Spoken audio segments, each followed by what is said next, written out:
Alhamdulillah hari ini kita masih dalam keadaan sehat, sehingga kita masih bisa melakukan aktivitas kita seperti biasanya. Sudah sepatutnya panjatkan kehadirat Allah Subhanahu wa Ta'ala, karena dengan nikmatnya tersebut kita masih dalam keadaan sehat dan melaksanakan kegiatan kita sehari-hari. Selawat beserta salam semoga selalu tercurah kepada baginda Nabi Muhammad Sallallahu Alaihi Wasallam. Semoga tersampaikan juga kepada keluarganya, sahabatnya, dan sampai kepada kita selaku pengikutnya. Amin ya Rabbal Alamin. Baik Bapak Ibu, pertama-tama saya ucapkan terima kasih banyak atas keluangan waktu yang sudah menghadiri kegiatan hari ini. Hari ini saya ingin memaparkan tentang budaya positif sekolah. Bagaimana Bapak Ibu, siap ya? Siap. Oke, baik. Silakan Bapak Ibu ambil posisi senyaman mungkin, kita santai saja, tetapi tetap juga harus fokus ya. Ya, sebelumnya tapi kita bikin kesepakatan dulu. Bapak Ibu, kira-kira kesepakatan yang kita mau buat dalam kegiatan ini apa? Silakan. Oke. Ya, berarti kesepakatannya kita fleksibel saja.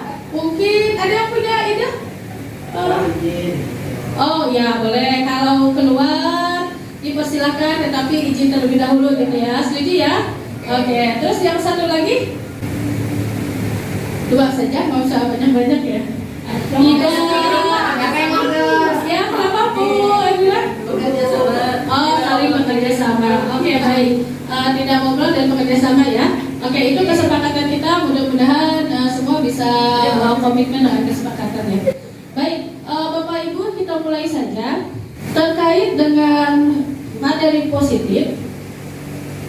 Di sini kalau kita bisa lihat ada pernyataan sekolah itu diibaratkan sebagai tanah tempat bercocok tanam dan guru sebagai petaninya. Nah, dari pernyataan ini kira-kira siapa yang bisa menyampaikan maksud dari pernyataan tersebut?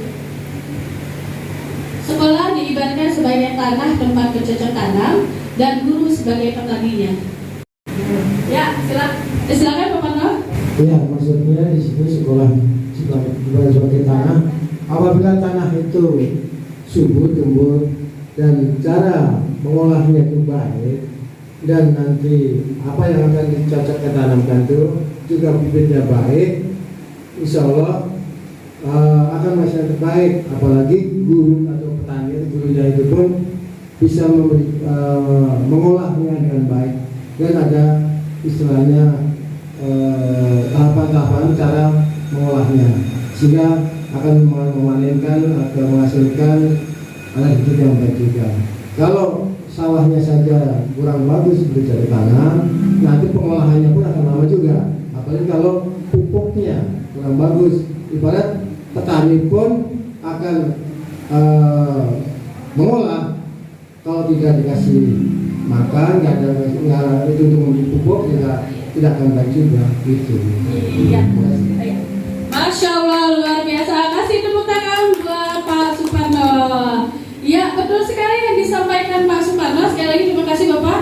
Jadi ibarat umpama sekolah ini ibaratkan sebagai tanah tempat bercocok tanam dan guru sebagai petaninya, itu betul sekali yang sudah disampaikan Pak Parno tadi. Jadi ibaratnya kita tuh di Bapak Ibu guru adalah seorang petani, siswa kita adalah benihnya, dan sekolah itu tanahnya, gitu ya. Kalau ibarat murid kita itu katakan benih jagung, kita selaku petani jangan berharap nanti jagung itu bisa tumbuh jadi padi, katakan gitu ya. Karena kodratnya asalnya dia benihnya jagung, tetap nanti dia akan tetap menjadi jagung, dan jangan berharap kita dari jagung itu akan tumbuh padi.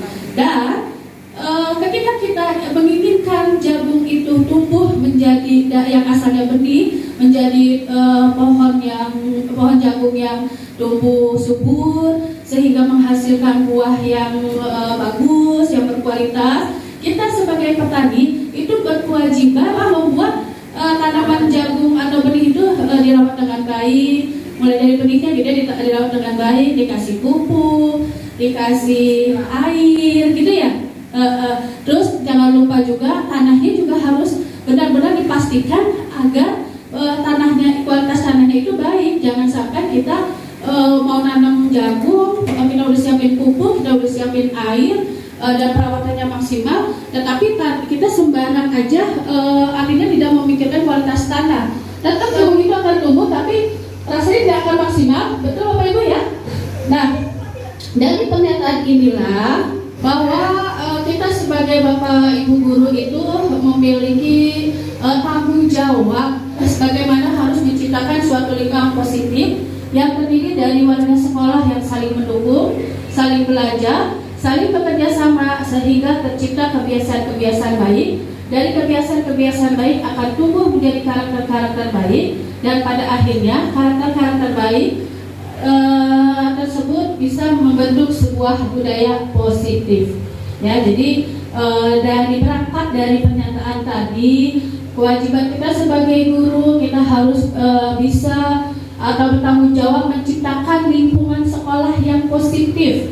Lingkungan sekolah yang positif itu yang seperti apa? Ya, yang warga sekolah yang saling mendukung, saling belajar, saling bekerja sama, ya, sehingga terciptalah kebiasaan-kebiasaan baik. Nah, dari kebiasaan-kebiasaan itu akan terbentuklah menjadi karakter, dan dari karakter baru akan terbentuk menjadi apa? Menjadi budaya. Bapak Ibu, budaya positif itu konsep-konsepnya ada 6. Di antaranya ada disiplin positif, motivasi perilaku, keyakinan kelas, posisi kontrol guru, 5 kebutuhan dasar, dan segitiga restitusi. Oke, gimana sekarang, siap dilanjut? Siap ya? Kita kupas satu persatu dari tiap-tiap konsep inti dari budaya positif tersebut. Oke, disiplin positif. Disiplin adalah cara mengontrol diri atau menguasai diri untuk memilih tindakan yang mengacu pada nilai-nilai yang dihargai. Seseorang yang memiliki disiplin berarti mereka yang bertanggung jawab terhadap apa yang dilakukannya. Mereka mendasarkan tindakan mereka pada nilai-nilai kebajikan. Oke, Bapak Ibu, kira-kira nilai-nilai kebajikan?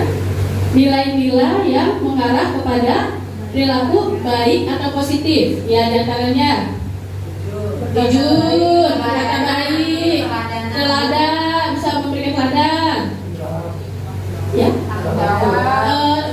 menjaga tingkah laku, tanggung jawab. Ya, nah itu semua adalah contoh-contoh daripada nilai-nilai kebajikan. Jadi yang selama ini kalau kita dengar disiplin itu berkaitan dengan peraturan gitu ya, peraturan, tata tertib gitu ya, memang benar seperti itu, tetapi lebih kepada kalau disiplin itu adalah kontrol diri kita gitu ya, kontrol diri kita, atau yang menguasai diri kita untuk memilih tindakan mana nih tindakan yang harus kita lakukan. Tentunya didasari dengan nilai-nilai kebijakan tadi. Kalau misalnya yang yang sekiranya nilai kebajikannya tidak baik, otomatis karena kita punya disiplin diri tadi, punya pengontrol diri, kita otomatis tidak akan melakukannya, gitu ya. Nah, disiplin positif bertujuan memberikan pemahaman disiplin kepada anak agar mereka mengetahui perilaku yang diperbuat, bisa mengambil keputusan dengan tepat, bertanggung jawab atas pilihan yang mereka lakukan, serta dapat menghargai diri sendiri dan orang lain. Nah, jadi dampak dari disiplin itu tidak hanya untuk diri sendiri, tetapi juga berdampak untuk orang lain. Ya, kita jadi lebih menghargai orang lain.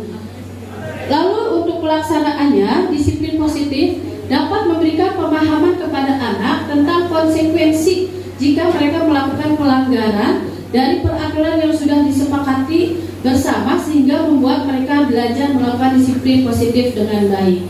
Jadi disiplin positif itu memberikan pemahaman konsekuensi gitu ya. Jadi paling tidak dengan disiplin setiap siswa itu tahu konsekuensi dari yang setiap tindakan yang mereka lakukan. Nah, untuk 3 motivasi perilaku manusia, di sini Bapak Ibu bisa lihat bahwa motivasi perilaku manusia itu ada 3. Yang pertama untuk menghindari ketidaknyamanan atau hukuman. Yang kedua untuk mendapatkan imbalan atau penghargaan dari orang lain. Dan yang ketiga adalah untuk menjadi orang yang mereka inginkan dan menghargai diri sendiri dengan nilai-nilai yang mereka percaya. Jadi berangkat dari disiplin tadi yang sudah kita ketahui bahwa disiplin itu bentuk kontrol diri, bentuk penguasaan diri, sehingga kita mengetahui tindakan kita itu harus sesuai dengan nilai-nilai kebajikan dan kita sudah tahu konsekuensi dari setiap apa yang kita lakukan. Nah, sementara dari disiplin itu berangkat dari 3 motivasi ini, bahwa setiap kita itu memang pada dasarnya setiap melakukan kegiatan itu ya didasari dari 3 motivasi ini. Yang pertama, kalau nggak menghindari ketidaknyamanan atau hukuman, ya dia motivasinya itu untuk mendapatkan imbalan atau penghargaan lain. Atau yang ketiga, memang dia benar-benar ingin melakukannya karena menghargai diri sendiri dengan nilai-nilai yang mereka percaya. Jadi tiga dasar motivasi ini yang mendasari perilaku manusia, gitu ya. Dengan memiliki motivasi untuk menjadi orang yang mereka inginkan dan yang menghargai diri sendiri, akan berdampak panjang dan tidak terpengaruh dengan adanya hukuman atau hadiah. Jadi di antara 3 motivasi ini, yang paling baik yang memang harus kita lakukan, walaupun tidak menutup kemungkinan ada kalanya kita melakukan sesuatu itu ada dasar motivasi dari kedua yang lainnya ya, menghindari hukuman dan ingin mendapatkan imbalan gitu ya. Tetapi yang paling bagusnya seharusnya kita memang dalam melakukan kegiatan apapun itu harus didasari dari motivasi untuk menjadi orang yang kita inginkan gitu ya. Dan memang kita melakukan kegiatan tersebut karena menghargai diri sendiri ya. Nah, ketika kita sudah melakukan atau memiliki motivasi ini, nanti motivasi ini akan berdampak dalam jangka waktu panjang dan dia tidak lagi mengharapkan imbalan atau menghindari hukuman. Ya. Ini menurut Alfie Kohn bahwa memang hukuman dan penghargaan itu sebenarnya hanya cara mengontrol perilaku seorang untuk menghancurkan potensi. Jadi ketika kita memiliki potensi untuk menghindari hukuman dan mendapatkan imbalan, ini dengan secara tidak sadar itu justru menghancurkan potensi yang ada dalam diri kita, gitu ya. Ini disampaikan oleh Alfie Kohn ya, bahwa memang tindakan belajar itu sendiri adalah penghargaan di sesungguhnya. Artinya ketika katakan anak mengerjakan suatu soal, terus dengan hasil kerjaan tersebut begitu dikoreksi jawabannya benar, itu tanpa diberikan hadiah pun dia sudah merasa dia sudah bisa menghargai diri, dia sudah beranggapan bahwa memang penghargaan belajar itu sendiri ada bentuk dari penghargaan. Jadi seperti dia tadi, kalaupun memang tidak dikasih imbalan atau hadiah pun dia sudah merasa dapat penghargaan. Dan seringkali hukuman dapat menciptakan rasa takut, perasaan tidak aman, dan bahkan pembalasan dalam diri individu yang menerima hukuman. Ya, jadi hukuman itu memang nanti secara tidak langsung akan menciptakan rasa takut, perasaan tidak aman, dan bahkan pembalasan dalam diri individu tersebut yang menerima hukuman. Dalam jangka waktu panjang akan membuat orang tersebut akan ketergantungan dengan penghargaan tersebut. Selain itu, penghargaan akan merusak hubungan, mengurangi ketepatan, menurunkan kualitas, mematikan kreativitas, dan penghargaan malah bisa jadi penghukum. Jadi selama ini kita berpikir bahwa yang salah harus kita hukum, yang benar atau yang baik kita harus kasih penghargaan, kan gitu Bapak Ibu ya. Tapi ternyata hukuman itu tadi bisa menimbulkan rasa cemas, rasa takut, bahkan ada efek juga dia akan membalas balas dendam lah ibaratnya seperti itu ya. Dan penghargaan pun ternyata ketika sering diberikan itu justru akan memberikan dampak bahwa orang tersebut akan memiliki ketergantungan dari penghargaan tersebut gitu ya. Dan juga ternyata penghargaan pun akan merusak hubungan. Misalnya kalau dalam satu kelas ada siswa yang bisa menjawab soal gitu ya, kita kasih penghargaan, justru itu akan merusak hubungan. Artinya yang tidak dikasih hadiah atau tidak kasih penghargaan tentu akan iri gitu ya. Terus juga akan jadi malah menurunkan kualitas, jadi malah males gitu ya. Karena kan kita kayak gitu, sebenarnya bukan kita tidak bisa, cuma mungkin pada saat itu kita mengerjakannya kurang fokus atau bagaimana gitu ya. Tetapi ketika kita tidak menerima penghargaan tersebut, sementara yang lain menerima, secara otomatis itu akan menurunkan kualitas dan mematikan kreativitas itu sendiri. Nah, kita lanjut Bapak Ibu. 5 dasar kebutuhan manusia. 5 dasar kebutuhan manusia itu ada 5. Yang pertama, bertahan hidup. Kedua, kasih sayang dan rasa diterima. Ketiga, kebebasan. Yang keempat adalah kesenangan. Dan yang kelima adalah penguasaan. Nah, kebutuhan dasar ini memang setiap orang memiliki kebutuhan ini. Baik dia laki, perempuan, muda, tua, ya, dia pasti memiliki 5 dasar kebutuhan ini. Nah, kita lihat satu persatu dari tiap-tiap kebutuhan manusia tersebut. Yang tadi yang pertama, kebutuhan untuk bertahan hidup. Jadi ketika kita berada di kelas, memang pada dasarnya manusia itu memiliki 5 kebutuhan. Kalau yang kebutuhan untuk bertahan hidup, kita harus memastikan murid memiliki tempat tinggal yang aman dan nyaman, serta memberikan bimbingan kepada murid yang mengalami kesulitan ekonomi.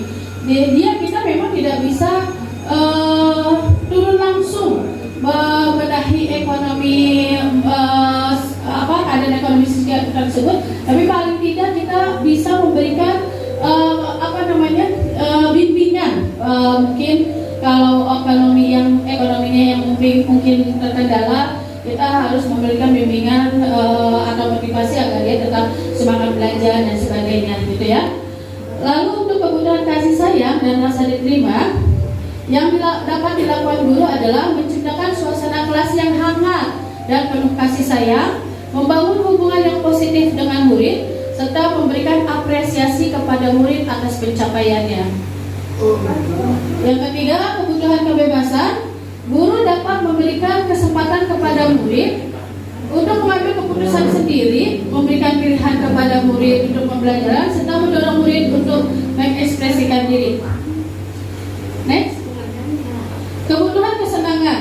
Guru dapat menjadikan unsur-unsur menyenangkan dalam pembelajaran, memberikan kesempatan kepada murid untuk bermain dan bereksperimen, serta menciptakan suasana kelas yang ceria. Sementara untuk kebutuhan yang kelima, kebutuhan penguasaan, guru dapat memberikan tantangan yang sesuai dengan kemampuan murid, memberikan umpan balik yang konstruktif, serta mendorong murid untuk memecahkan masalah sendiri. Saya rasa Bapak Ibu, ketika kita sudah memenuhi kebutuhan dasar yang kelima tadi kepada siswa-siswa kita, saya yakin tidak ada lagi siswa yang ketika belajar tertidur di kelas. Tidak ada lagi siswa yang ngobrol, kita menjelaskan. Karena apa? Karena kebutuhan dasarnya ini sudah kita penuhi. Rasa sayangnya kita penuhi tadi dengan memberikan pembelajaran yang menyenangkan gitu ya. Lalu untuk yang kebutuhan penguasaannya, kita suruh mereka tuh dengan memberikan tantangan-tantangan, kayak memberikan umpan balik yang konstruktif gitu ya. Jadi ketika kita sudah jalankan 5 kebutuhan ini, pasti ketidakbaikan yang terjadi di kelas itu akan bisa teratasi.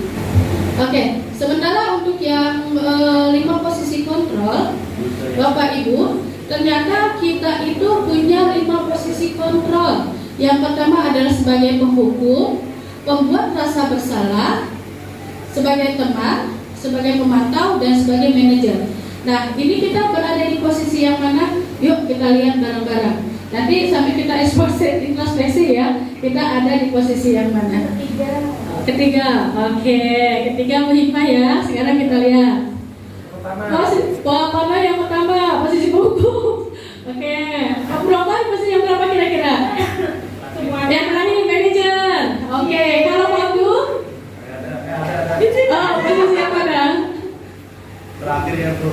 Yang manajer. Oke, sekarang kita lihat ya, seperti apa posisi kontrol guru tersebut. Kalau posisi kontrol penghukum, dia adalah tipikal guru yang memberikan hukuman fisik maupun verbal, misalnya dengan menggunakan kata-kata, gimana sih kamu selalu aja tidak pernah mengerjakan tugas. Jadi kata selalu dan tidak pernah itu sering diungkapkan pada guru yang tipikal penghukum, tipikal kontrol penghukum.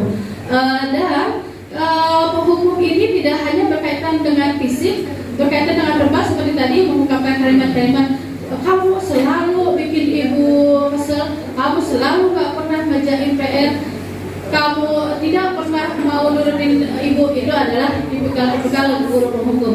Nah, kalau yang posisi kontrol membuat rasa bersalah, pada posisi ini biasanya guru akan bersuara lebih lembut. Dia nggak marah-marah yang seperti penghukum, suaranya lebih lembut. Membuat rasa bersalah akan menggunakan keheningan yang membuat orang lain merasa tidak nyaman, bersalah dan rendah hati.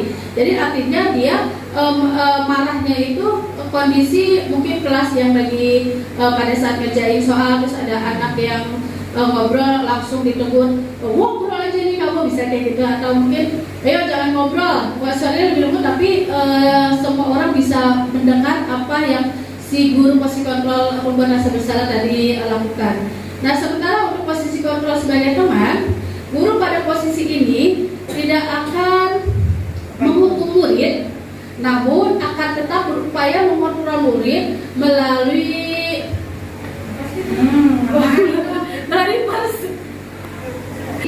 murid hanya akan bertindak untuk guru tertentu dan tidak untuk guru lainnya. Murid akan tergantung pada guru tersebut. Nah, kalau guru sebagai posisi kontrol teman, itu dia memang tidak menghukum, gitu ya. Dia bertindak sesuai dengan melalui persuasi, melalui pendekatan, tetapi nanti imbasnya siswa itu akan takut, akan menurut hanya pada guru tersebut, sementara dia tidak melakukan itu pada guru yang lainnya.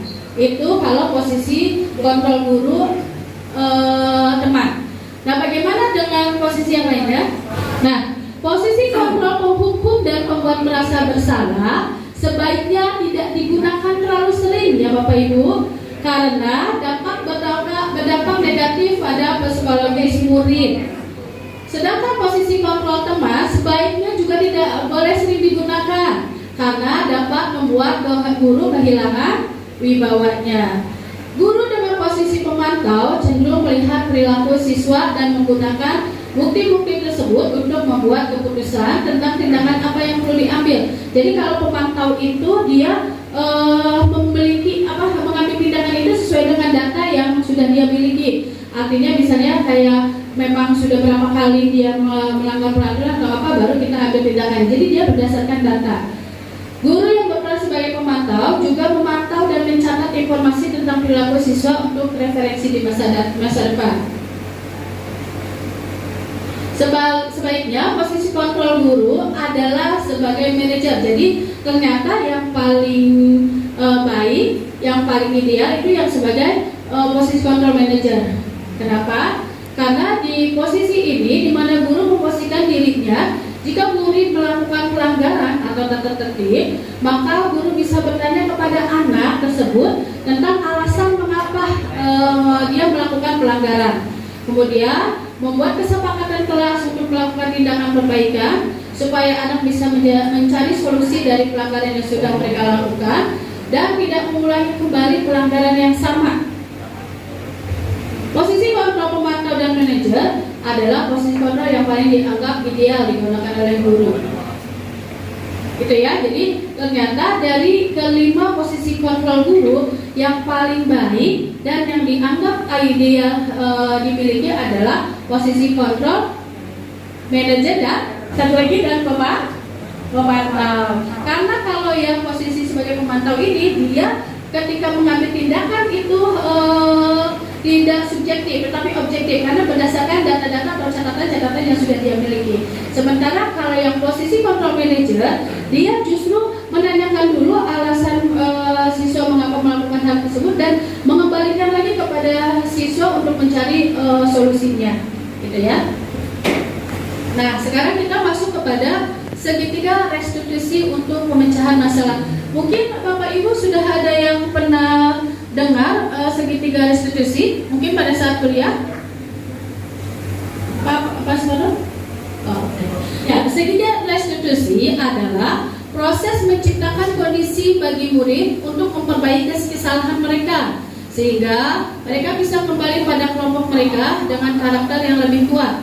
Segitiga restitusi bertujuan untuk mengubah identitas siswa dari orang yang gagal karena melakukan kesalahan menjadi orang yang sukses. Restitusi juga merupakan proses kolaboratif yang mengajarkan murid untuk mencari solusi atas permasalahan mereka dan membantu murid berpikir tentang seperti apa yang mereka inginkan dan bagaimana mereka harus memperlakukan orang lain. Jadi kalau segitiga restitusi ini adalah segitiga yang kita gunakan untuk pemecahan masalah siswa. Kita lihat lebih detail lagi tentang segitiga langkah tersebut. Ya, nah sekarang kita bisa lihat dari sini Bapak Ibu. Kalau tadi segitiga restitusi itu ada 3, validasi kebutuhan, menanyakan keyakinan, dan menstabilkan identitas. Sekarang kita lihat poin-poinnya, bahwa pada posisi atau langkah validasi kebutuhan, kita bisa melakukan cara dengan menanyakan ke siswa alasan mengapa siswa tersebut melakukan pelanggaran atau kesalahan. Jadi kita tanyakan dulu alasannya gitu ya, mencakup pada langkah validasi kebutuhan. Setelah kita tanyakan alasan mengapa dia melakukan tindakan tersebut, kita juga bisa menanyakan cara yang efektif untuk mendapatkan apa yang kamu butuhkan. Artinya, misalnya ada siswa yang berantem di lapangan, terus main tarik-tarikan baju gitu ya. Kita tanya dulu alasan dia melakukan itu tuh kenapa. Terus misalnya si anak jawabannya, soalnya saya kesel tuh orang tua saya dikatakan dikatakan lah, katakan gitu ya. Terus kita tanyain lagi dulu, justru ada nggak tindakan yang menurut kamu lebih baik selain kamu narik baju teman kamu yang ngatain orang tua kamu tadi gitu. Jadi kita lemparkan lagi kira-kira langkah lain yang lebih baik selain langsung balas itu apa gitu ya. Nah, sedangkan untuk langkah menanyakan menstabilkan identitas, kita setelah menanyakan alasan, kita berikan kita stabilkan identitas atau siswa tersebut, bahwa kita yakinkan artinya gini, setiap kita kasih tahu ke siswa kita tersebut bahwa ketika kita melakukan kesalahan itu is okay, nggak masalah, nggak apa-apa gitu ya. Karena memang setiap orang pasti pernah melakukan kesalahan, dan kamu bisa juga kita sampaikan dan mengatakan kamu bukan satu-satunya yang pernah melakukan hal ini. Jadi bukan berarti kita langsung begitu ada berantem kita tarik, kita tanyain. Biasanya kan memang kalau alasan kita pasti tanyain gitu ya. Tapi setelah tapi setelah kita tanyakan alasannya, biasanya kita langsung, kamu itu gimana sih, masa dikatain orang tua aja marah? Emang apa dampaknya kalau dikatain orang tua? Kan nggak ada dampaknya apa-apa, nggak ada kerugian apa-apa, bisa kayak gitu ya.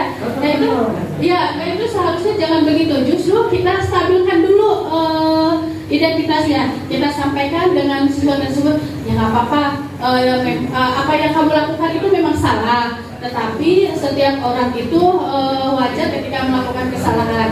Atau pernyataan yang bisa kita sampaikan, kamu bukan satu-satunya orang yang pernah melakukan hal ini gitu. Jadi kita stabilkan dulu, jangan langsung kita secara gitu ya, kita terus hujat dia dengan kasih label kalau dia salah gitu ya. Nah, setelah kita melakukan stabilitas identitas, yang kita lakukan adalah menanyakan keyakinan. Misalnya kita menanyakan nilai-nilai apa yang telah kamu sepakati atau kamu ingin menjadi orang seperti apa. Nah, setelah kita validasi kebutuhannya, stabilkan identitasnya, bisa kita lanjut dengan langkah menanyakan keyakinan. Misalnya dengan setelah kita melakukan 2 langkah tadi, kita tanya, setelah ini menurut kamu solusi yang bisa kamu ambil itu apa gitu ya. Setelah kita tanyakan solusinya, biarkan dia yang memikirkan solusinya, jangan kita gitu ya. Jangan kita yang memberikan solusi. Udah Berarti setelah ini kamu kalau dikatain orang tua, nama orang tua jangan marah ya, tidak begitu. Tapi justru kita biarkan dia yang mencari, yang memikirkan solusinya, gitu, bukan kita, ya. Nah setelah kita biarkan atau kasih kesempatan untuk dia memikirkan atau mencari solusinya, kita kasih penguatan. Berarti kalau solusinya seperti itu, harapan kamu ke depannya seperti apa? Kamu inginnya bagaimana? Begitu, ya. Jadi mudah-mudahan langkah-langkah ini bisa kita terapkan agar siswa-siswa kita menjadi siswa yang tidak langsung kayak tadi jadi merasa bersalah, merasa dihukum, gitu ya. Karena kita melihat dengan manajer tadi. Nah, selain itu Bapak Ibu, kita juga bisa meminimalisir ketidakbaikan dari perilaku siswa kita adalah dengan membuat keyakinan kelas. Seperti apa itu keyakinan kelas? Kita lihat di sini ya. Di lingkungan sekolah perlu adanya keyakinan kelas atau sekolah agar bisa memunculkan motivasi intrinsik siswa. Disiplin positif yang diterapkan melalui keyakinan kelas pada akhirnya dapat meningkatkan kesadaran murid dan memunculkan motivasi intrinsik dalam membentuk karakter positif. Keyakinan kelas juga dapat menciptakan lingkungan kelas yang aman, nyaman, dan menyenangkan bagi siswa, sehingga meningkatkan motivasi belajar. Mereka merasa bertanggung jawab untuk menjaga kelas mereka tetap nyaman dan kondusif untuk belajar. Jadi untuk meminimalisir perlakuan atau tindakan-tindakan yang salah dari siswa kita, ya kita sebaiknya memang harus membuat kesepakatan dan keyakinan kelas dulu ya, seperti yang tadi. Kesepakatan kelas digunakan untuk membantu guru dan murid dalam bekerja sama membentuk kegiatan belajar mengajar. Di dalam kesepakatan kelas terdapat harapan guru kepada murid dan harapan murid kepada guru, sehingga akan membangun kolaborasi yang baik antara guru dengan murid. Sebaiknya kesepakatan yang dibuat harus dapat dipahami dan bisa diterapkan langsung, sehingga jika ada kekurangan dapat diperbaiki dan dikembangkan secara berkelanjutan. Jadi memang manfaatnya luar biasa kesepakatan kelas ini Bapak Ibu ya. Karena kan kesepakatan kelas ini adalah komitmen bersama yang kita buat. Kita bisa menyampaikan atau menggarisbesarkan apa yang menjadi keinginan kita terhadap murid, begitupun murid mengharapkan apa dari kita. Di situ dituangkan dalam bentuk kesepakatan. Nah nanti ketika kesepakatan ini kita buat, justru ketika ada yang melanggar, kita hanya cukup mengembalikan poin-poin kesepakatan tadi, gitu ya. Dan biasanya dengan kesepakatan ini pun meminimalisir orang untuk melanggar karena dia sudah tahu konsekuensinya. Nah kembali ke yang tadi motivasi perilaku manusia, kan itu ada menghindari kesalahan, mendapatkan imbalan, gitu ya.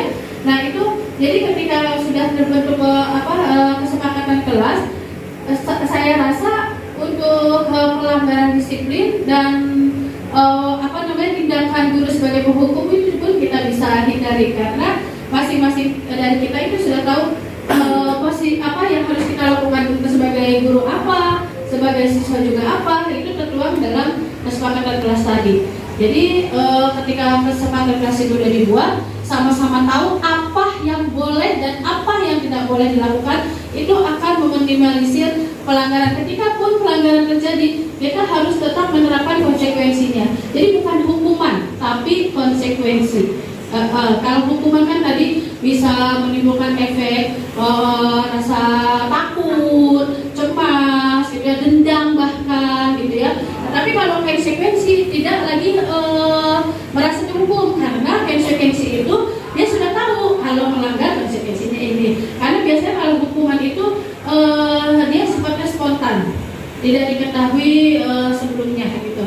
Karena kan kalau misalnya ada siswa yang berantem pun kita langsung hukum, itu kan spontan, gitu ya. Tapi kalau konsekuensi memang sudah dia tahu kalau dia melakukan A, dia dilanggar, konsekuensinya apa, gitu. Ya, kita ada sisi dari jawabnya. Ya. Jadi ya, Bapak Ibu, dalam mewujudkan budaya positif sekolah memang butuh waktu, ya. Betul Bapak Ibu ya? Iya. Tidak cepat hilang. Terus kita pengen sekarang, besok, lusa siswa-siswa kita udah tertib, udah punya disiplin positif, kita sudah menerapkan menerapkan kontrol guru sebagai manajer gitu ya. Kita sudah menerapkan segitiga restitusi ketika siswa-siswa kita bermasalah gitu ya. Itu rasanya tidak mungkin kalau semua itu terwujud dalam waktu singkat ya, karena memang semua itu butuh proses dan butuh waktu.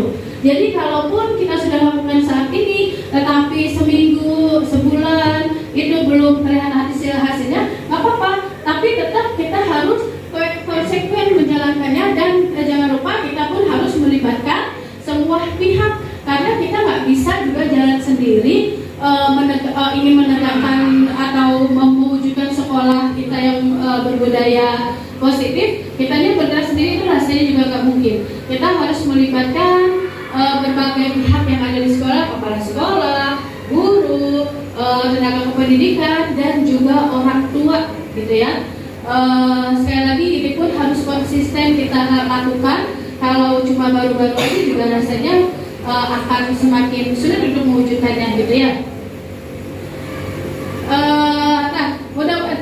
Dengan budaya positif ini kita berharap kita akan bisa membuat lingkungan sekolah kita yang menjadi aman, nyaman, dan menyenangkan, sehingga siswa-siswa kita menjadi siswa-siswa yang memiliki karakter gitu ya, berkarakter dan berkembang dan bisa mengembangkan potensinya sesuai dengan kodrat alam dan zamannya gitu. Jadi artinya selain mereka punya kemampuan dalam kognitif, mereka juga berkarakter dan juga bisa mengikuti perkembangan zaman.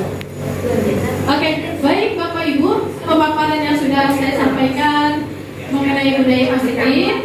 Silakan sekarang sesi tanya jawab Q&A. Silakan kalau ada yang ingin bertanya. Oke, silakan Bu Sudewi. Assalamualaikum warahmatullahi wabarakatuh. Saya ingin menanyakan berkaitan dengan kondisi ya yang telah ada ya, yang telah di lingkungan kita sendiri ya. Itu permasalahan di sekolah kita ini, anak-anak sebelum kita bukannya menghukum ya, memberikan suatu kedisiplinan untuk mereka gitu ya. Nah, ini kita sebelum terjadi anak-anak itu kan kita sudah memberikan konsekuensinya. Kalau kalian sampai melanggar, di sini kita ada tata tertib ya. Melanggar peraturan tersebut, kalian akan mendapat poin. Nah, itu sudah tertera ya di sekolah kita itu untuk mendisiplinkan anak-anak. Tapi sejauh ini kami sudah berusaha kepada anak-anak. Pertama, kita tegur dari istilahnya face to face ya, dalam artian bicarakan pelan-pelan ke anak-anak. Nah, setelah itu anak-anak belum juga perubahannya terlihat. Yang kedua, sampai ada tindakan dari kita, contohnya ke sekolah tidak menggunakan sendal, sampai sendal tersebut kita sita, kita ambil. Itu konsekuensinya kan seperti itu, tidak boleh kalian pakai lagi. Nah, itu sampai 2 kali tahapannya. Nah, ini anak masih ada yang menggunakannya. Nah, menurut Ibu CGP ya, bagaimana konsekuensinya untuk anak-anak yang memang benar-benar tidak memberatkan, tidak membuat anak-anak itu ya dibilang denda enggak. Kalau kalian tadi tindakannya tadi, sendal ibu ambil, tidak boleh kalian menggunakan lagi, tetap ibu tahan. Itu hanya ada rasa dendam sama mereka itu, wah sendal saya diambil gitu.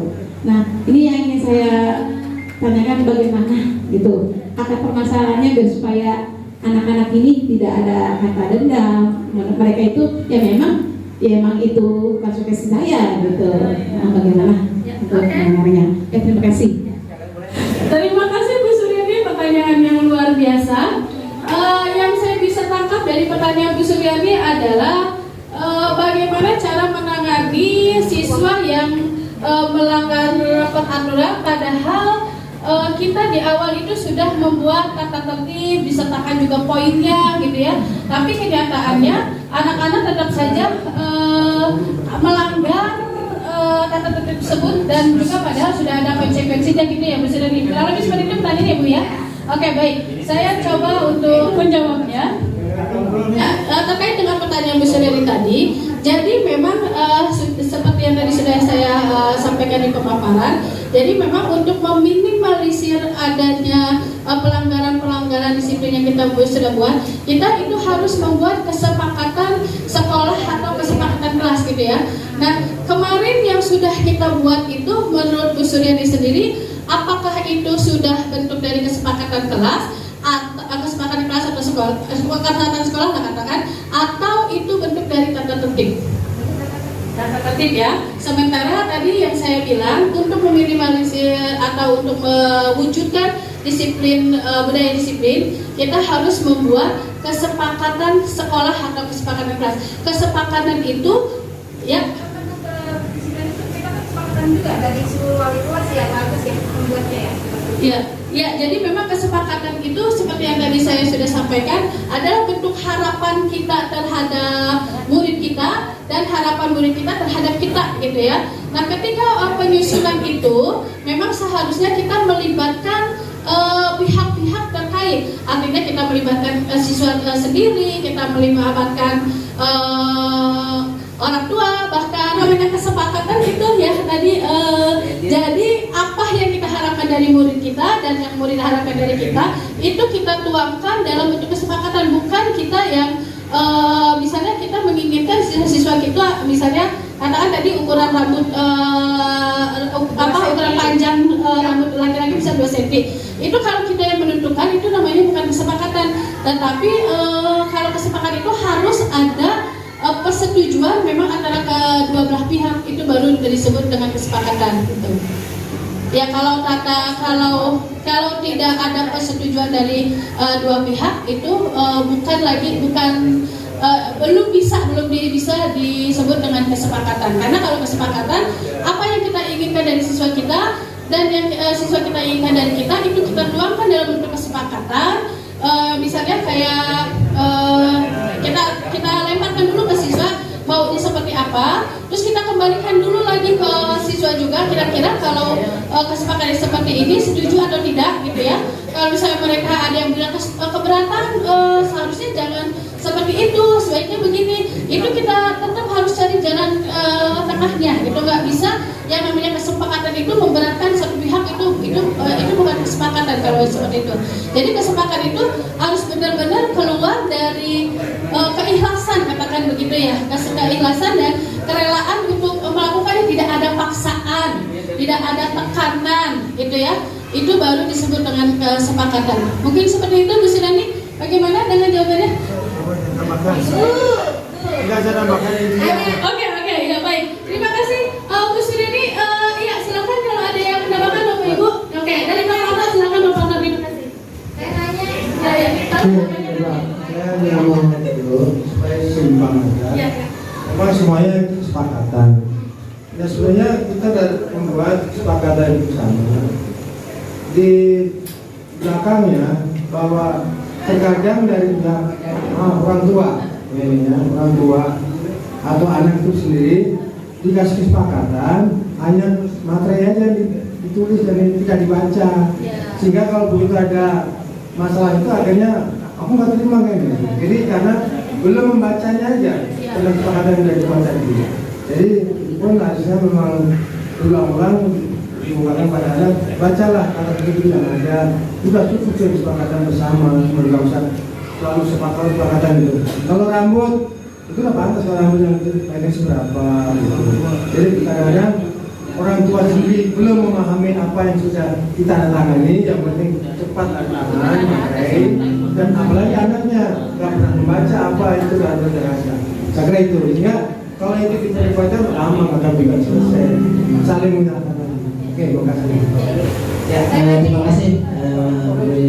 Saya ingin berjelas tentang kesepakatan dan budaya positif dengan tata tertib. Karena sepertinya agak rancu selama ini kan sekolah menggunakan istilah tata tertib.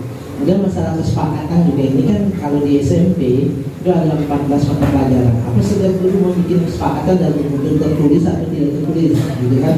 Mungkin nanti akan tumbang tinggi antara guru satu dengan guru dua.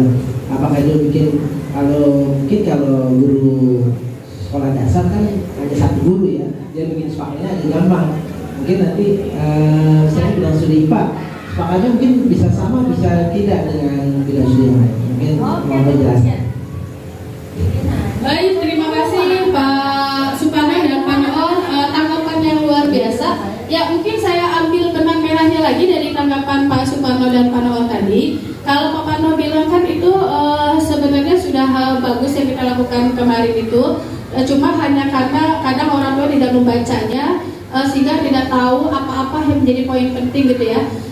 Nah, kalau dari pernyataan Pak Parno yang bisa saya tarik adalah, kalau yang kemarin kita buat itu, kalau pendapat saya itu bukan kesepakatan tapi tata tertib. Kalau kesepakatan itu kita dudukkan bareng semua pihak yang terkait. Kalau ini berkait dengan kepatuhan sekolah ya, berarti ada siswa, ada kepala sekolah, ada orang tua, dan ada guru. Tapi kalau misalnya kesepakatan kelas, cukup dengan guru dan siswa saja. Berkaitan dengan tanggapan Pak Noor tadi, sementara kalau SMP kan bagaimana sebenarnya siswanya banyak gitu ya, dan ini memang setiap guru, setiap mata pelajaran itu harus membuat Pak Noor.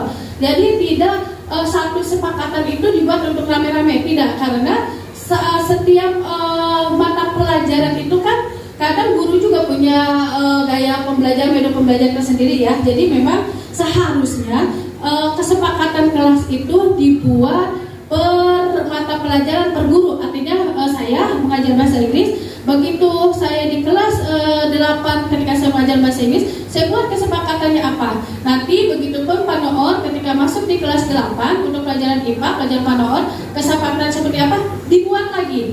Dan ini kesepakatan kelas tersebut tidak hanya cukup dibuat selesai, tetapi memang perlu kita dokumentasikan. Artinya kesepakatan yang sudah kita buat tadi, kita sudah sepakati tadi, kita bisa tempel atau taruh di tempat-tempat yang mudah dilihat oleh siswa dan oleh kita sendiri, itu sebagai bentuk pengingat. Oh iya, bahwa kesepakatan kita ini loh. Berarti kalau kita tidak melakukan itu semua, kita harus siap menerima konsekuensinya gitu. Jadi begitu Pak Noor. Jadi konsekuensi itu harus memang dibuat per guru, tidak satu kesepakatan dibuat semua karena ini kesepakatan kelas. Tetapi kalau kesepakatan sekolah boleh dibuat satu, tapi untuk mencakup semuanya, untuk guru, untuk siswa dan orang tua, tapi didudukan dalam waktu yang bersamaan. Dan di situ yang namanya kesepakatan gimana sih kita bikin deal-dealan gitu ya.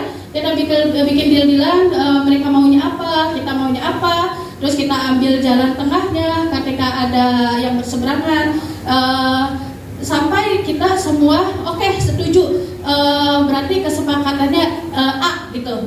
Jadi tidak ada pihak yang merasa tertekan, merasa terberatkan dengan kesepakatan itu. Benar-benar yang kesepakatan itu kita buat memang untuk keuntungan bersama, untuk kebermanfaatan bersama, tidak menguntungkan atau merugikan satu pihak gitu. Begitu Pak Noor kira-kira? Ya, terima kasih. Ya, silakan Bu Ani, pertanyaan berikutnya. Assalamualaikum warahmatullahi wabarakatuh.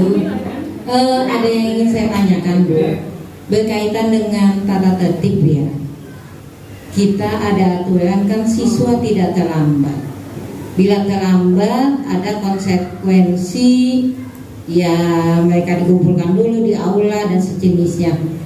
Tapi yang aneh, kenapa tata tertib itu kita laksanakan, tetapi kok yang melanggar lebih banyak? Sebetulnya ada salah di mana? Ada miss di mana? Gitu loh. Jadi siswa kan tidak boleh terlambat. Pada saat terlambat mereka dikumpulkan di aula, gitu loh. Dikumpulkan di aula, ya selain dicatat namanya, mendapatkan nasihat, baca Al-Quran juga. Tapi ternyata besoknya bukannya terlambat lebih sedikit, tapi lebih banyak. Yang ingin saya pertanyakan sebetulnya ada miss di mana, gitu loh. Nah, kalau memang harus fisik sudah, ya kesiswaan sudah menyiapkan alat untuk membersihkan kamar mandi, dan itu mereka lakukan, dan kembali lagi mereka lakukan, terlambat, mengulang. Jadi pertanyaannya, bila terjadi hal sedemikian gitu loh, sebetulnya titik masalahnya di mana? Siapa yang salah? Harus apa yang kita lakukan ke depannya? Terima kasih. Ya, terima kasih Bu Ani, pertanyaan yang luar biasa. Bu Ani menanyakan apa solusi yang efektif untuk menangani siswa-siswa yang sering terlambat. Padahal tata tertib dibuat sudah, ditangani sudah, tetapi kok yang terlambat makin hari bukan makin berkurang, tetapi justru malah makin bertambah. Nah, itu kan berarti pertanyaannya ya. Nah, sekarang Bapak Ibu, mohon maaf, yang saya mau tanyakan, apakah Bapak Ibu sudah menjalankan 5 posisi kontrol dulu? Yang tadi sebagai penghukum, pembuat rasa bersalah, pembuat juga manajer. Ini dulu yang perlu dipertanyakan, ya. Ini dulu yang pertanyakan. Kita sudah ada di posisi kontrol dulu yang mana, gitu ya. Saya rasa kalau kan tadi sudah disampaikan kalau yang paling baik, yang paling dianggap paling ideal di antara 5 posisi itu kan sebagai manajer ya. Artinya kita itu justru ketika anak bermasalah kita kembalikan lagi masalah itu ke anak dan mencoba untuk membiarkan dia mencari solusinya sendiri dan membuat keyakinan ke depannya juga dia akan seperti apa. Nah, ini selain yang satu itu, yang kedua, ketika kita menangani permasalahan tersebut sih kita sudah mengikuti langkah 3 restitusi ini atau belum, gitu ya. Yang pertama kita validasi dulu kebutuhannya, artinya tanyakan dulu mereka itu terlambatnya kenapa, gitu ya. Nah, kita tanyakan alasannya. Terus ketika mereka sudah menyampaikan alasannya, mungkin ada yang macam-macam gitu ya, tidurnya terlalu malam, ada yang bangunin atau dan sebagainya gitu ya. Dan nanti kita baru kita stabilkan emosinya dia. Jadi bukan langsung kita hukum dengan membersihkan apalagi toilet, WC, karena itu bentuk hukuman Bapak Ibu. Ya sebenarnya nanti kembali ke posisi kontrol kita itu mau sebagai penghukum, pembuat rasa bersalah, teman, pemantau atau manajer gitu ya. Jangan-jangan selama ini kita masih pada posisi penghukum, ya itu dia tadi ketika anak bermasalah langsung kan tadi dibilangnya kalau posisi kontrol itu penghukum itu dia memberikan ketidaknyamanan baik secara fisik maupun verbal kan gitu ya. Ya, dan dari hukuman itu pun justru akan membuat anaknya jadi merasa bersalah, merasa malu, tertekan gitu ya. Nah, jadi yang selama ini kita sudah lakukan itu bukannya suatu kesalahan Bapak Ibu, ya, itu sudah benar karena ketidaktahuan kita. Jadi sebaiknya kalau misalnya ada permasalahan, ya kita mengikuti langkah 3 restitusi ini gitu ya. Kita validasi dulu kebutuhan atau kesalahan yang mereka itu buat alasannya apa. Terus kita stabilkan posisi mereka, nggak apa-apa kamu hari ini terlambat. Tetapi kalau misalnya bayangkan kalau setiap hari terlambat terus seperti ini, kamu akan seperti apa? Jadi terus jangan kita juga yang masih jawaban, biarkan dia berpikir, biarkan mereka juga yang mencari solusinya. Baru langsung nanti kita buat keyakinan, artinya setelah ini kamu mau seperti apa gitu ya. Jadi insya Allah harapannya kalau 3 langkah restitusi ini sudah dilakukan, kita tidak perlu lagi ketika ada siswa yang melanggar kita marah-marah, karena kita juga sudah tahu posisi kontrol kita sebagai guru itu sebagai apa. Mungkin ada yang mau menambahkan? Atau mungkin ada yang mau ditanyakan lagi? Ya, berkaitan siswa yang terlambat itu kan pasti ada pendataan, didata kenapa dia terlambat. Permasalahannya memang tidur malam, bangun kesiangan, ya kan? Nah itu, jadi kalau memang sebetulnya kan kuncinya kita mungkin piket atau ibu yang piket juga pasti sudah benar memberikan arahan pada mereka. Berarti kalau yang tidurnya kemalaman, gimana tidurnya bisa lebih cepat supaya bangunnya nggak telat. Kemudian permasalahannya kenapa itu terulang, gitu loh. Mungkin pemantauan di keluarganya juga gitu loh. Karena kalau terlambatnya setiap hari nanti bisa dicek ibu, ada buku piketnya, ada OSIS yang jaga di sana, hampir nama-nama yang sama. Dia lagi dan itu permasalahannya. Jadi kalau dibilang pendekatan udah, secara baik sudah, menghukum sudah, menginventaris kenapa mereka terlambat sudah, tapi ternyata semua itu tidak memiliki imbas. Dan yang jadi pertanyaan saya tadi, ini letak masalahnya di mana gitu loh. Kalau untuk melalui restitusi itu insya Allah sudah dilakukan, tapi masih juga belum ada efeknya, belum ada dampaknya. Oke, ya, terima kasih Bu Ari. Nah, untuk nextnya, kalau misalnya nanti kita sudah coba melakukan 3 langkah restitusi dan kita sudah mengetahui posisi kontrol kita sebagai guru itu sebagai apa dan dicoba diperbaiki untuk menjadi posisi yang pemantau dan manajer, tetapi ternyata masih pelanggaran itu terjadi. Sekarang kita coba kulik di kebutuhannya. Nah, nih kebutuhannya. Tadi tapi ingat ya Bapak Ibu, ketika anak bermasalah, jangan kita yang mencari solusi. Berarti besok, kan kita tanya dulu nih, dia itu terlambat alasannya kenapa. Terus kita bilang, bisa katakan dia tidurnya normal. Berarti besok kamu nggak boleh normal. Jangan, biarkan mereka yang mencari solusinya sendiri. Kan versi kita belum tentu baik dan untuk mereka gitu. Jadi biarkan mereka menemukan solusinya sendiri, memecahkan masalah sendiri, karena itu memang posisi kontrol sebagai manajer kan gitu ya. Artinya kita memberikan tanggung jawab kepada siswa tersebut agar dia bisa menjadi pribadi yang lebih baik lagi gitu ya. Nah, tapi ternyata kalau tadi segitiga restitusi kita sudah lakukan, terus juga posisi kontrol kita juga sudah ke pemantau dan manajer ternyata masih seperti itu, kita kulik nih 5 dasar kebutuhannya ya. 5 dasar kebutuhan itu kan ada yang bertahan hidup, kasih sayang dan rasa diterima, kebebasan, kesenangan dan penguasaan. Nah, 5 kebutuhannya ini sudah terpenuhi atau belum gitu ya. Karena biasanya ini kan 5 dasar kebutuhan manusia pada umumnya yang tadi saya bilang, mau dia tua, mau dia muda, mau kecil, mau gede, mau perempuan, mau laki-laki, 5 kebutuhannya ya ini gitu ya. Dasar 5 kebutuhan dasarnya ya ini. Nah, ketika 5 dasar kebutuhannya ini ada saja yang tidak terpenuhi, ini kan kebutuhan dasar yang positif ya, dia akan mencari jalan dengan cara yang negatif gitu ya. Nah, kembali kita di pertanyaan, kita kulik nih kebutuhan mereka itu sudah terpenuhi atau belum gitu ya. Misalnya kita lihat kebutuhan untuk bertahan hidupnya dari masalah ekonomi gitu ya.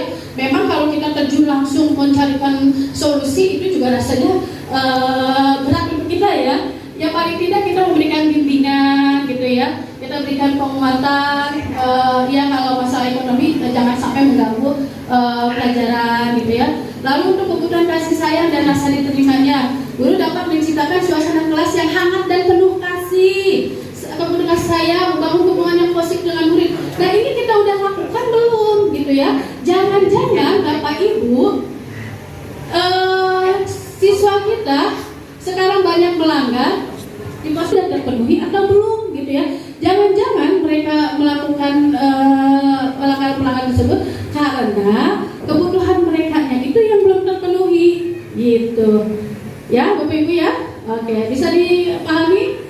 Oke, ya seperti yang tadi saya bilang, berubah menjadi sekolah yang memiliki budaya positif itu kan memang butuh waktu ya. Tidak hari ini kita pengen besok langsung terwujud gitu ya, rasanya juga tidak mungkin.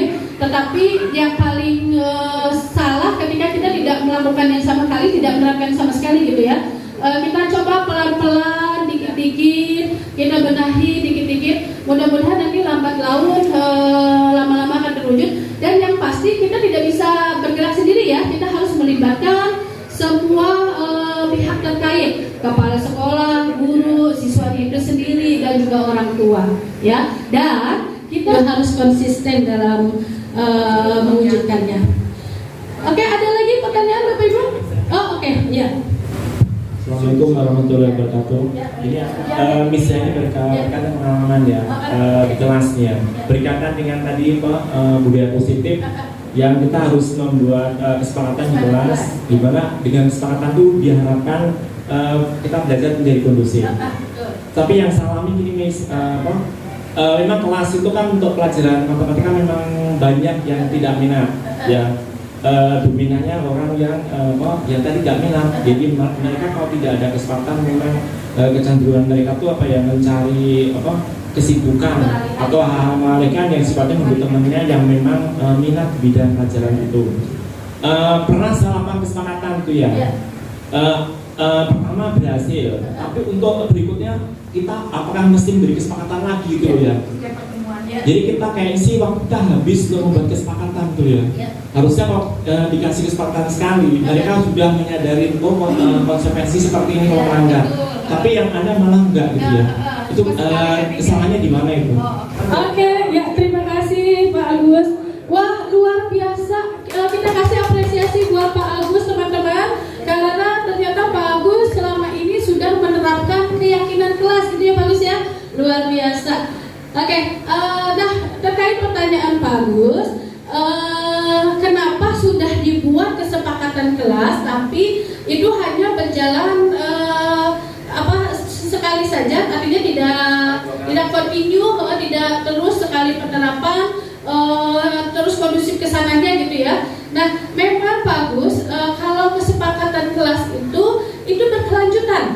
Jadi artinya begini, oke, katakan dan itu pada saat kesepakatan kelas itu kita di awal sebelum pembelajaran dimulai kita buat, dan jangan lama-lama, poinnya juga nggak usah banyak-banyak, jangan nggak usah 10-20 jangan, yang penting aja gitu ya. Saya rasa juga nggak banyak memakan waktu kalau teknis seperti itu gitu ya. Nah terus Pak Agus, karena ini berkelanjutan, jadi memang harus diperbaharui Pak Agus. Jadi katakan begini, kita sampaikan lagi ke anak-anak di pertemuan berikutnya. Nah, masih ingat kan kesepakatan kelas kita? Katakan mereka, iya masih ingat. Tapi kok setelah Bapak evaluasi ternyata sekarang berjalannya cuma sesekali ya, kesininya sudah kendor lagi nih. Kira-kira menurut kalian apa nih yang harus diperbaiki lagi gitu? Kita lempar lagi ke mereka. Kita kasih mereka penguatan seperti itu. Terus lalu biarkan mereka lagi menyampaikan apa kira-kira yang menjadi keinginan mereka. Oh iya Pak, soalnya mungkin jam pelajarannya di siang hari Pak, jadi ngantuk, kan itu bisa juga jadi masukan. Jadi memang intinya kesepakatan kelas itu berkelanjutan, tidak sekali dibuat permanen untuk berapa kali pertemuan, tidak. Kita sesuaikan lagi, kita lihat seberapa efektifnya kesepakatan kelas itu. Kalau memang ada yang perlu dirubah, tidak apa-apa. Bahkan kalau perlu setiap kali pertemuan kita ingatkan lagi kesepakatannya, kita tanyakan lagi ada yang perlu ditambahkan atau tidak, begitu ya bagus ya. Lalu jangan lupa juga memang perlu konsistensi. Jadi artinya tidak bisa sekali langsung jegrek, langsung berhasil, tidak, memang butuh konsistensi. Tapi bagus, sedikit yang ingin saya mau tanyakan dari hasil kesepakatan kelas yang Pak Agus buat, meskipun di awal itu berjalan kesananya tidak, tetapi pada saat di awal itu Pak Agus merasakan dampaknya tidak? Ada dampaknya, seperti apa? Ada? Lebih tenang. Nah, luar biasa. Itu Bapak Ibu ya, kesepakatan kelas itu jadi memang manfaatnya seperti itu. Monggo silakan dibuat mau seperti apa. Dan kita nggak usah banyak mengatur mereka. Oh sebaiknya begini aja nak, kamu begini aja, tidak usah.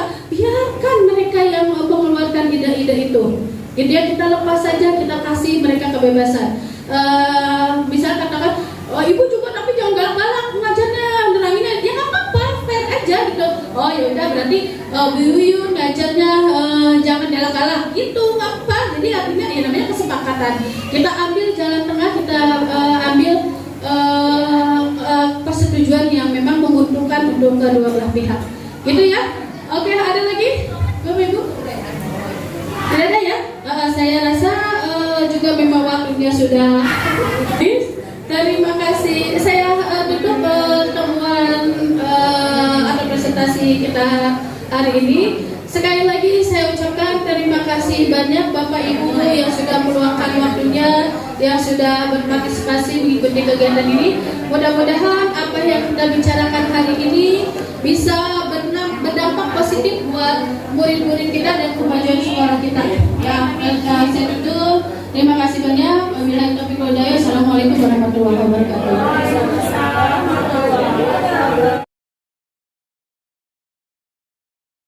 Assalamualaikum warahmatullahi wabarakatuh. Waalaikumsalam warahmatullahi wabarakatuh. Bagaimana kabar kalian hari ini? Alhamdulillah.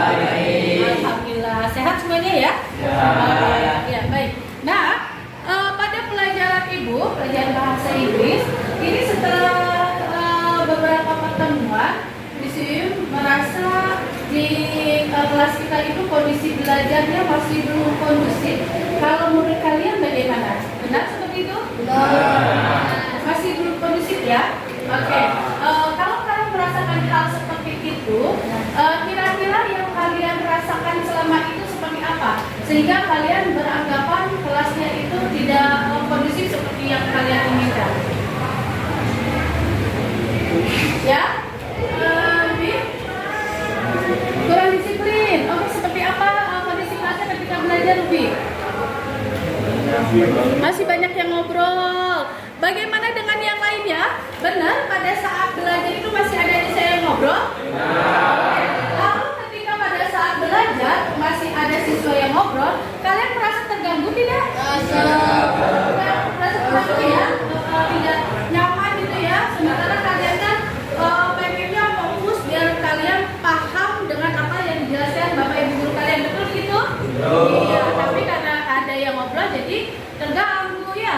Oke, baik. Nah sekarang perhatikan berkaitan dengan yang tadi Misium sampaikan. Jadi penandakan kalau di kelas itu masih ada yang suka ngobrol sementara guru lagi menjelaskan, berarti bagi disiplin kalian itu masih belum. Sudah bagus atau belum? Iya, masih belum bagus ya, masih belum. Baik. Nah dari itu Misium sekarang mencoba mengarahkan kondisi kelasnya agar memiliki disiplin positif, ya, namanya disiplin positif, agar kondisi kelasnya ketika belajar itu menjadi kondusif, ya.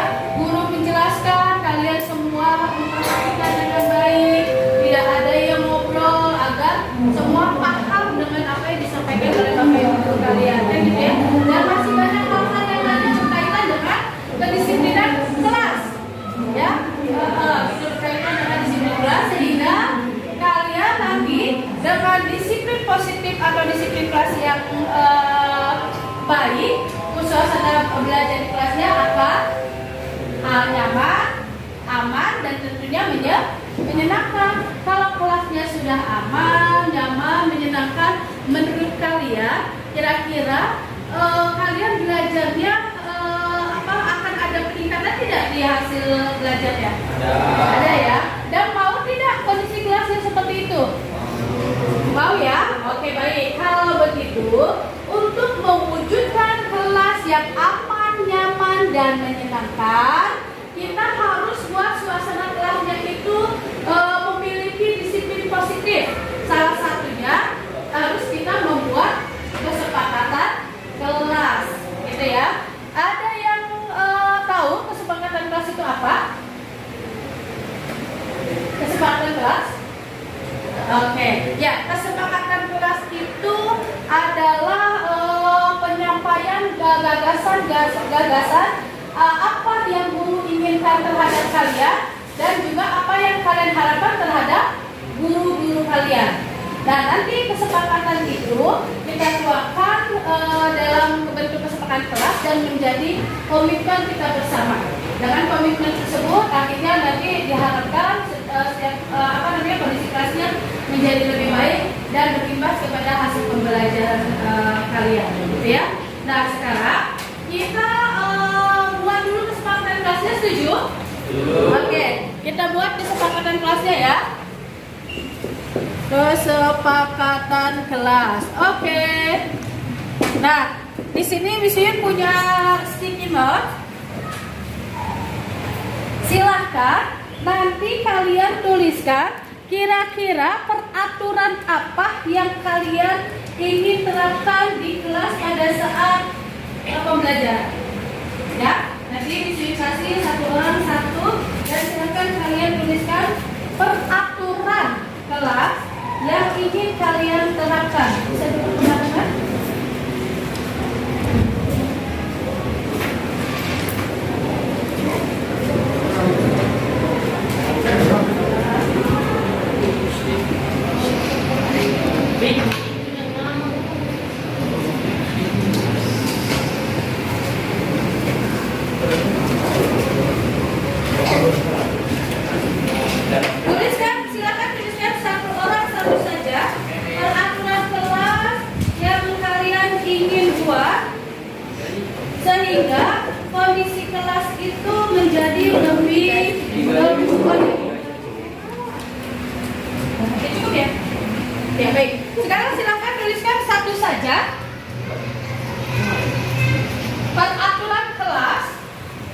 yang kalian inginkan sehingga proses pembelajaran di kelas itu menjadi lebih kondusif.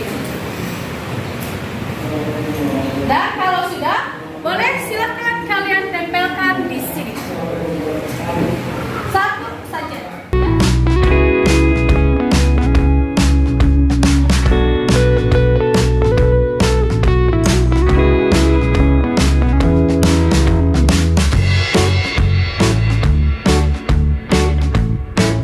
Assalamualaikum warahmatullahi wabarakatuh. Saya Siva. Saya akan menyampaikan tentang kesepakatan kelas. Saya sangat merasa senang sekali karena saya dapat dilibatkan dalam membuat kesepakatan kelas. Saya bisa menyampaikan pendapat yang saya inginkan. Saya harap dengan adanya kesepakatan kelas dapat menciptakan disiplin positif dan kelas akan menjadi kondusif. Terima kasih. Wassalamualaikum warahmatullahi wabarakatuh. Assalamualaikum warahmatullahi wabarakatuh. Saya Zulkifli Karisa. Saya akan menyampaikan pendapat tentang kesepakatan kelas. Saya sangat merasa senang sekali karena sudah dilibatkan dalam membuat kesepakatan kelas. Dengan adanya kesepakatan kelas, saya dapat menyampaikan pendapat saya tentang kondisi kelas seperti apa yang saya inginkan untuk pembelajaran. Saya berharap dengan adanya kesepakatan kelas menjadi lebih kondusif sehingga saya dapat belajar dengan maksimal dan mencari ilmu untuk masa depan. Sekian, terima kasih. Wassalamualaikum warahmatullahi wabarakatuh.